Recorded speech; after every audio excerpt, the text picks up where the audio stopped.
Dad following us round.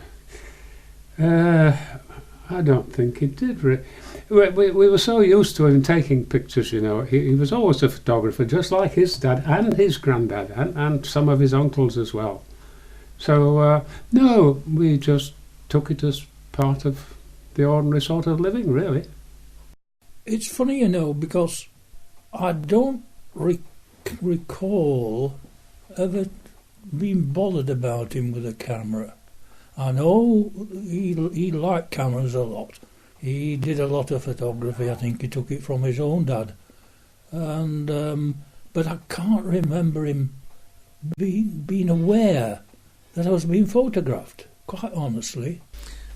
I can't say that I was conscious of it, to be quite truthful. It was just one of the set.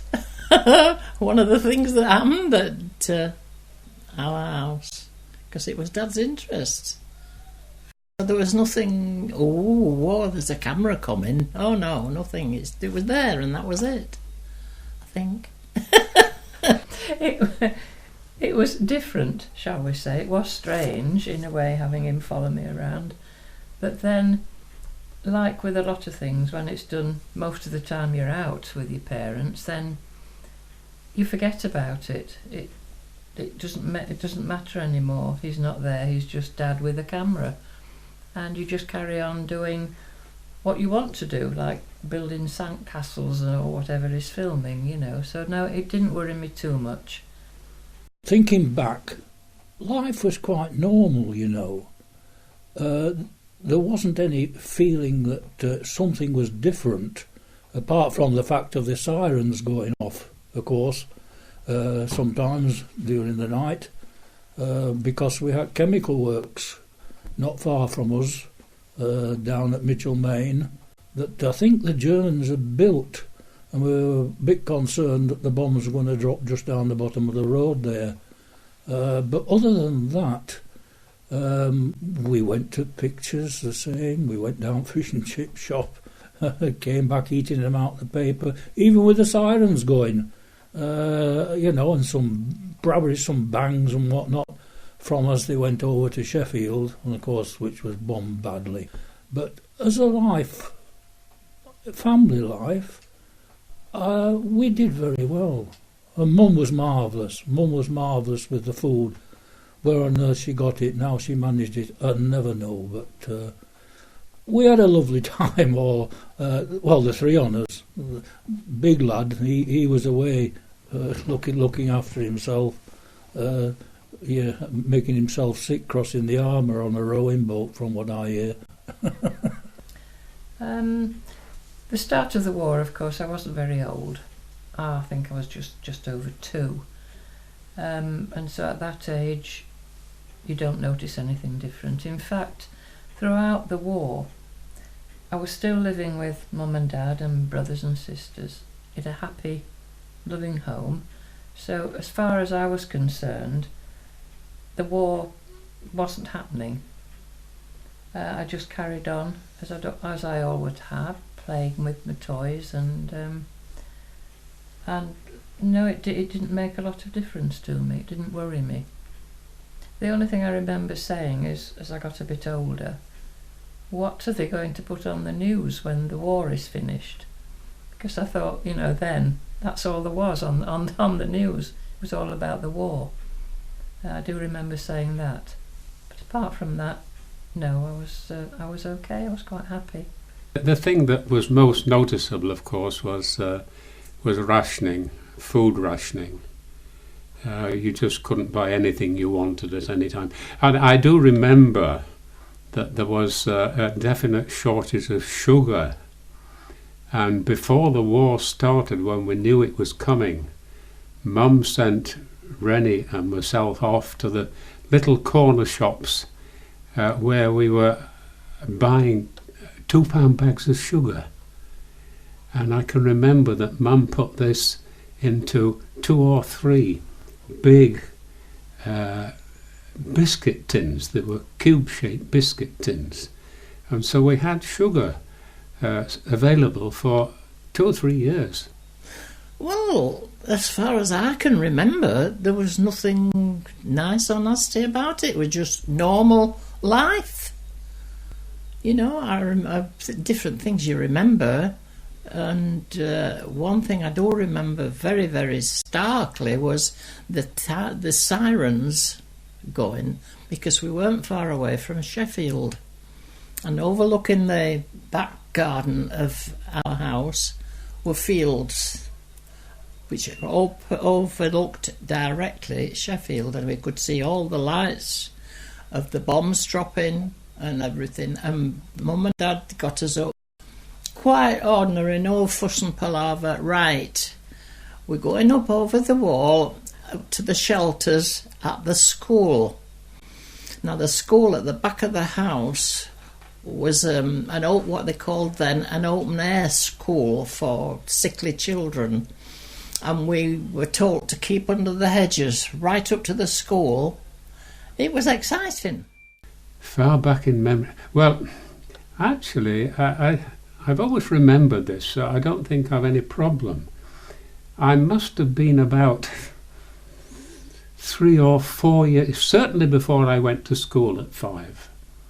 And before we moved into Barnsley Road, I must have been ill, because we lived in a 2 up and 2 down terraced house, and Dad had just started his school lessons in the room down below. He might have had 1 or 2 students at the time. Mum must have been in the back kitchen, and I was upstairs, and I can remember playing with a ball. And it fell out of my hands and rolled down the stairs, and I listened very carefully to see if there was anybody likely to come, and I nipped downstairs quickly and ran back upstairs with the ball. I can remember that quite clearly. I would say Mum's baking. It sounds a bit funny, but I do remember Mother's baking. She was a wonderful, wonderful cook. And if there was a out going on at chapel, you should have seen the stuff she'd turn out. Trays full of scones and buns and what have you.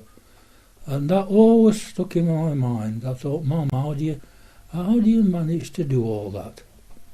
And it was wonderful, really, and that does stick in my mind. It really does. I should say one of the best things I can remember. I remember looking forward to Alfred coming home from on his leave, because he brought some sweets and his rucksack.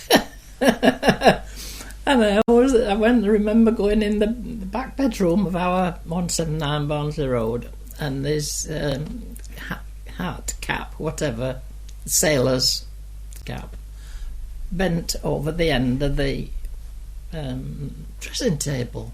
And I can remember asking you what your hat was bent over at the end of the old-fashioned dressing table was. And it was because his hat needed to have a little bend in, and you fastened it on the dressing table. You remember? Yeah, oh, we were so proud of our big brother being in the Navy. Oh yeah, the little things like that stand out. Everybody had very plain gas masks, but mine, although it didn't look like Mickey Mouse, it had like a nose on, a flap on the front of it, supposedly the nose, I suppose, and it was called a Mickey Mouse one. It was very comfortable, and I never bothered about it, you know, it wasn't something that frightened me, and it was just something that I had to do, I had to wear it. Putting the gas masks on was just part and parcel of being a child in the war years. You got a gas mask to try on, so you tried it on. Can't remember being frightened, and I didn't know really what it was for. Not really. I've no memories of why we got these gas masks. Perhaps had I asked, I would have been told. But I cannot remember, not specifically at all, except acting silly as children do. Growing up today, Growing well in my younger days, of course, growing up was at a much slower pace. Slower in the sense that there wasn't as much going on as what there is. Traffic is one thing, of course. There's very little traffic on the road. I remember learning to roller skate on the main road without any problem. Somebody would shout, "There's a tram coming, Alfred," or something like that, you see. So perhaps it's the general hurly-burly of life today, which we didn't have in those days. Not quite as much anyway. Always plenty going off, but not to the extent that there is now. Well, when we were growing up, we respected our parents. I think, as far as I was concerned, my parents were very understanding. When I think back, there was never shouting or telling us off in that sense.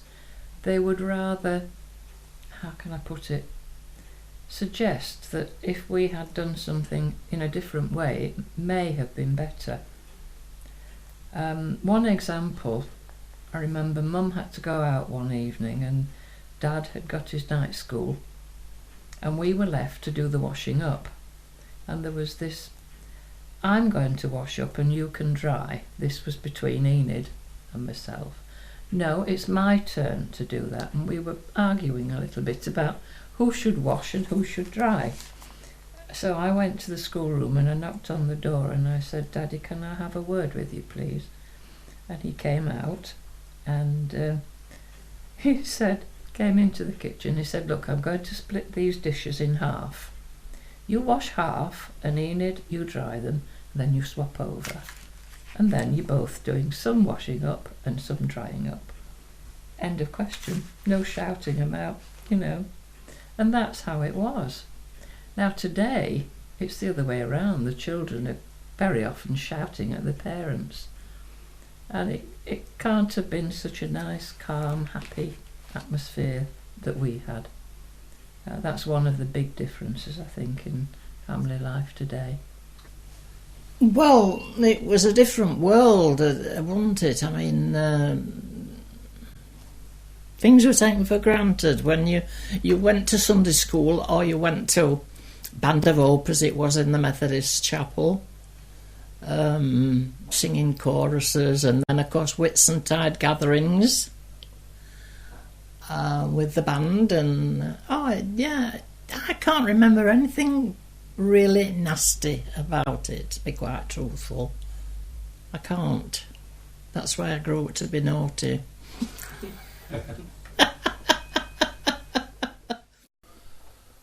Well, I should think the modern technology, of course, for kids today, they seem to want it all. They seem to want the tablets and this and that and t'other. There was none of that we had.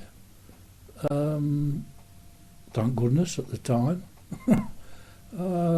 So I think it's the modern technology kids have today which we didn't have at all. We didn't have to bother about, of course. We'd learnt a lot more, I feel, more difficult for us in those days.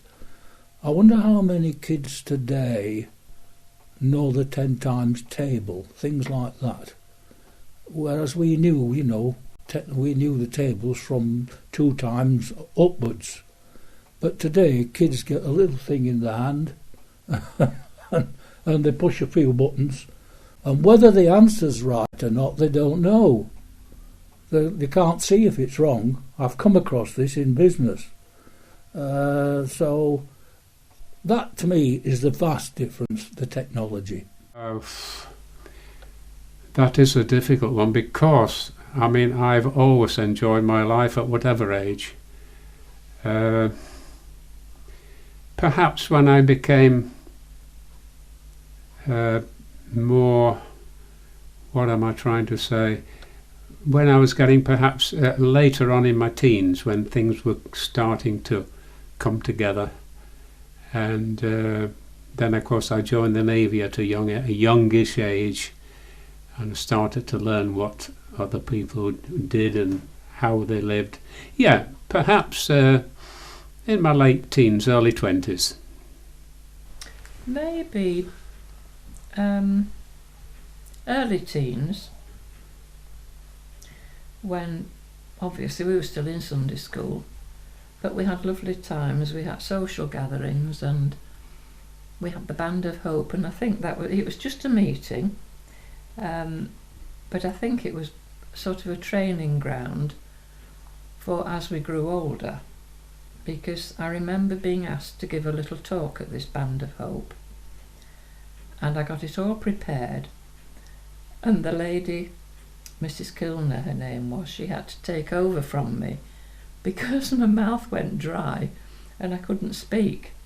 It still happens today, funnily enough. I have difficulty at our church now when I'm doing a little talk. Very often I think back to that day. But we had the happy times as well. We had pantomimes, and I remember one pantomime, I was the spirit of evil. I was dressed all in black, and my best friend June, she was the angel, and she was in this beautiful white dress, and the wings and everything. I thought, well, why am I dressed in black here and June's in? I would have preferred it the other way around. But pantomimes, yes, they were great fun. And then, of course, there were the wit walks, when all the Sunday schools in Wombwell put on lorries and things. We were all singing hymns and went over to the recreation ground and had a wonderful time. So those years, they are very vivid memories, very happy times. It was lovely. I think when first having sort of an independence, if you like, getting up in the morning, oh, it's Sunday, we go to Sunday school, and that's how it was. I just can't think of any specific thing that was better. There's nothing that strikes me quite particular about it. Perhaps when we started Worth Grammar School, which I had to wait. I'd passed the scholarship, and I had to wait to go there because they had to build the air raid shelters. So I do remember that time. My favourite clip from the film, it's quite funny, because Uncle Tom's Cabin, that was the area where there was a boating lake and little roundabouts, and we used to love it there. We went quite often. But one time, Rennie and Enid decided to go on a motorboat. So they got, I think it was number 9. I think you might find on the film that it's number 9. And their motorboat just chugged along, and Rennie's face was a picture because his boat wasn't going as fast as everybody else's. And I always find that so hilarious when I see that. So that's what I will choose from the film. Favourite memories from that piece of film? I think perhaps for me, the one that I was on, that piece of coloured film in the back of 179 Barnsley Road, when we joined together for hymn singing. Yes, I think perhaps that one. I had been learning piano and organ at that age as well, and so I was into hymn music. Yeah, I think perhaps that one. I think the ones that I enjoy most were the ones in the backyard garden, or whatever you like to call it, at 179, with Dad's school windows, written windows. I seem to remember my dad on one, which I thought so unusual. It's not very often we saw him on clips of films. He was always on to the side of camera. So it was nice to see him on there, as well as Mum, of course, who was always on there with us kids. So I'll put the one of him walking through probably that garden opposite the South Pier there somewhere. It was probably there. So I'll pick that one. Home movies, yes, they were special to me because after Dad died, and I had all the films upstairs in the loft, and it fortuitous, perhaps was it coincidence or was it intended, that Susan Howard had advertised for anyone who had some old films to let her know she was just starting this film archive. And I did so.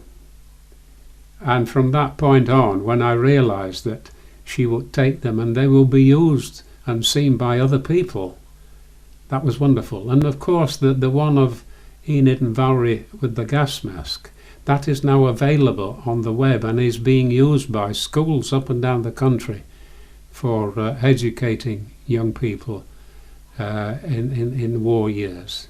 So it is special, and it's even more special now that we managed to put it all together in this form. It's going to be great.